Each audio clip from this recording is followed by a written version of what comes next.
What if I told you that Skai Jackson has paid me to rebuild her brand, taking her from this I don't get it, you know? I'm a freshman. to this? Okay, Skai has not actually done that. But if she were to hire me to rebuild her brand, this is what I would do. What would you do if the character you played as a child followed you into adulthood and became the thing that stopped your career from growing? That is the reality Skai Jackson has been living for the last decade. And today I want to break down exactly what went wrong with her brand, why the timing to fix it is actually perfect right now, and the exact strategy I would use to rebuild her brand. Let's start with the diagnosis, because we have to understand what the real problem with Skai's brand actually is. When people talk about Skai Jackson's career, they jump straight to the controversies, the beef with Azealia Banks, the paternity case, the baby father headlines. But the truth of the matter is, the drama is never the root of the problem. It's a symptom of a brand that was already cracking underneath, right? The real wound starts much earlier. Skai Jackson grew up on Disney. Jessie, then Bunked, and she played Zuri Ross from the age of 9.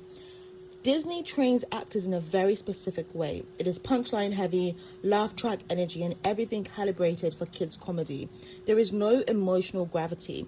Even when it gets serious, it's not fully serious. And when that is your entire foundation from 9 years old, it becomes almost impossible to shake it off. Not because the actor itself isn't talented, because the technique gets embedded before anything else can take root. So when Skai started aging and trying to transition into more mature roles, the industry did not see the range, they did not see her, they did not take her seriously. They just saw Zuri. 2022, it became almost impossible to ignore. An old audition tape surfaced, a self-tape for the Gossip Girl reboot, and the internet treated it like a crime scene. People thought she was auditioning for Euphoria, which made the reaction 10 times worse. It was not for Euphoria, but the point still stood. People were basically saying she couldn't act. They were saying that she was stuck in her Disney persona. And her response to that moment and to almost every career challenge before and after it was the same pattern.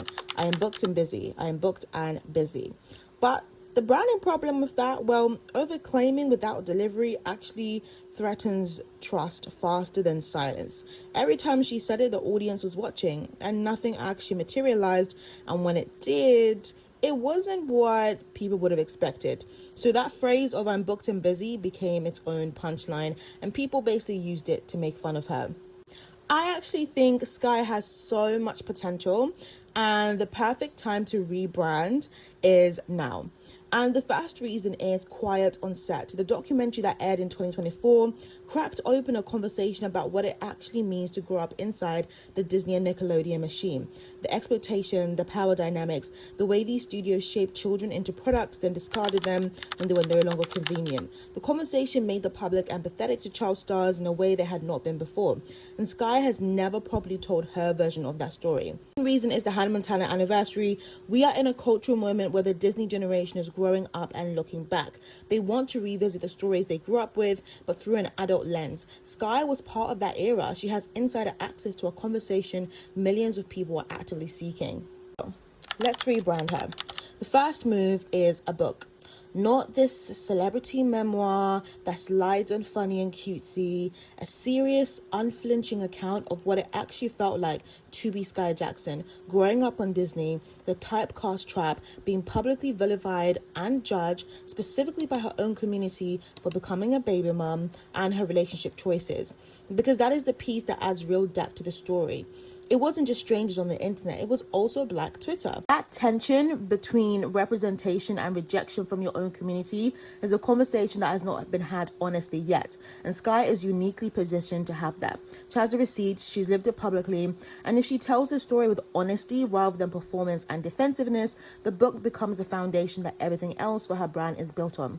From a branding perspective, what a book does is shift her from the subject to the author. She stops being the person things happen to and becomes a person with the perspective.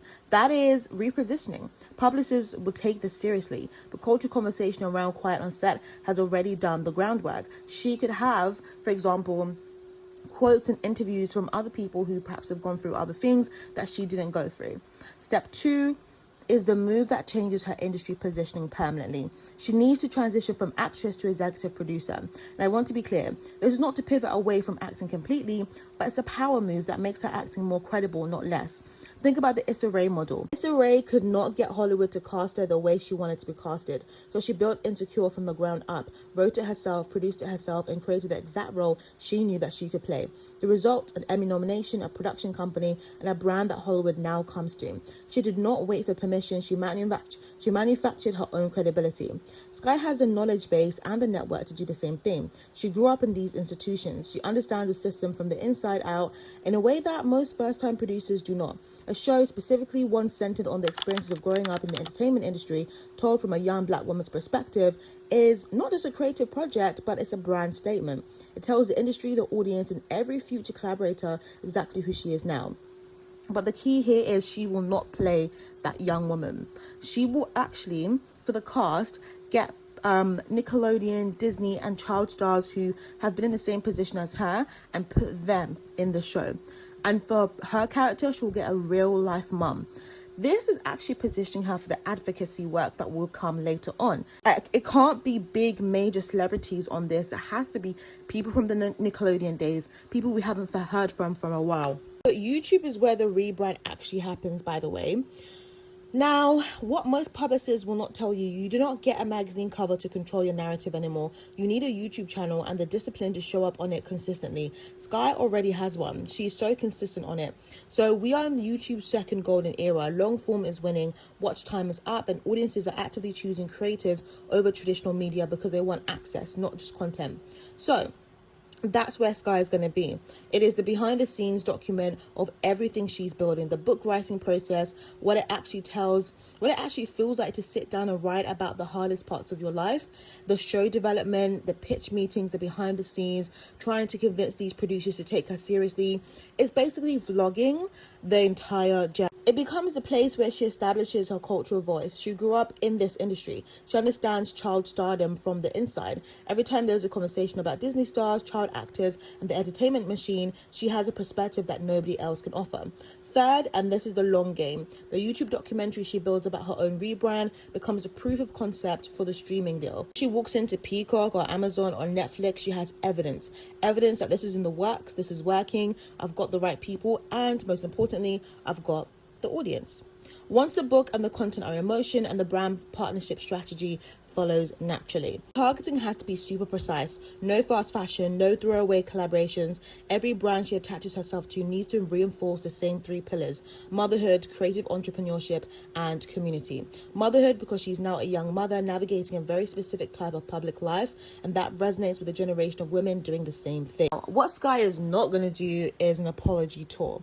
Right? The moment you go on a podcast and spend 45 minutes explaining yourself, you have made the controversy the main character again. The public does not want an explanation anymore. They want to see who you became after all the controversy. Number 2, reality TV. I do not care what the check is. Love and Hip Hop, Celebrity Big Brother, any of it. It locks you into a brand positioning you cannot escape, or it's hard to escape. So she does not need to be doing any of that reality TV. Every time someone Googles her after that, that will end up being the first association. Number 3, over posting to prove you are back and booked and busy. Girl, ain't no need to be posting anywhere apart from YouTube. Consistency is not about volume. Posting 15 times a week to signal to the algorithm that you are serious just reads as desperate to anyone actually paying attention. So what is the biggest lesson here? Your biggest brand liability is almost never what people think it is. Everyone will point to the drama, the headlines, the beef, but the real problem underneath Skai's situation is that she never controlled the narrative of what she was building towards in the first place. She was always reacting, always defending, always explaining. The moment you shift from reacting to building, the entire public perception of you changes. That's what she needs to do. Get in your EP bag, get that book out there, take ownership. That should be her keyword for her brand now, ownership.